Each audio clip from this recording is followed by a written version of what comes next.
വേണ്ട. ചില ആൾക്കാർ സ്വന്തം ഭാര്യൻ്റെ മുമ്പിൽ നിന്നൊക്കെ വഷളാക്കി വിടും ഉമ്മാന. അല്ലാ, അതിൻ്റെ ഒക്കെ ശിക്ഷ എങ്ങനെയാ പറയാ? അവരെ കരുണയോടെ നോക്കുന്നത് തന്നെ ഹജ്ജ് ഉംറ ചെയ്ത കൂലിയാണ്. ആ ഉമ്മ പോയാൽ തീർന്ന്. പിന്നെ യൂട്യൂബിൽ പ്രസംഗം ഉമ്മാനെ കുറിച്ച് കേട്ടിട്ട് കരയാന്നല്ലാണ്ട് വേറെ പരിഹാരമൊന്നും ഉണ്ടാവില്ല. ഉമ്മ ഉള്ള കാലത്ത് ഈ കൂലി മുഴുവനും വാരിക്കൂട്ടണം.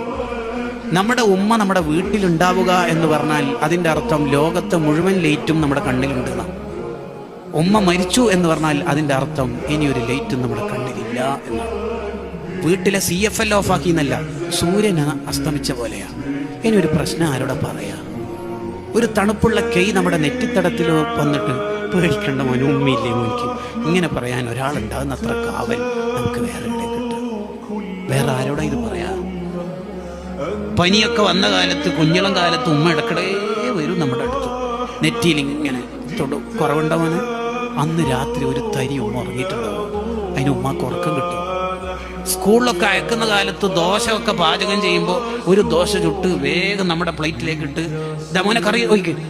അപ്പൊ ഉമ്മ ഇങ്ങനെ നടന്നിട്ട് ചുടുമ്പോൾ വിഷമാന്നല്ലോ. എന്ത് വിഷമൂടാ? അതിൻ്റെ ഇടയിൽ കാലിന് വേദന ഉണ്ടാവും, നടുവേദന ഉണ്ടാവും. എന്നാലും എത്ര ദോശയാണ് നമ്മളെ കൊണ്ട് തിന്നിപ്പിച്ചത് ഉമ്മ. എന്നിട്ട് കളിച്ച് ഗ്രൗണ്ടിൽ നിന്ന് വരുമ്പോൾ ഉമ്മ തിന്നാൻ വിചാരിച്ച 2 ദോശയോ പത്തിരിയോ പത്തലോ അവിടെ ഉണ്ടാവും. ഉമ്മ കുളിച്ച് വൃത്തിയായി അടുക്കളയൊക്കെ ഒന്ന് ശരിയാക്കി പാത്രമൊക്കെ കഴുകിയിട്ട് തിന്നാം 11:30 എന്ന് കരുതുമ്പോഴാണ് നമ്മൾ ഗ്രൗണ്ടിൽ നിന്ന് വന്നിട്ടുണ്ടാവും. ഉമ്മ എന്തെങ്കിലും തിന്നാനുണ്ടാവും? ഉണ്ടല്ലോ, ഫുഡുണ്ടല്ലോ. നീ എന്തായാലും ചോദിക്കുമെന്നറിയാം, എടുത്തു വെച്ചത്. ഉമ്മ ഭക്ഷണം കഴിച്ചോ?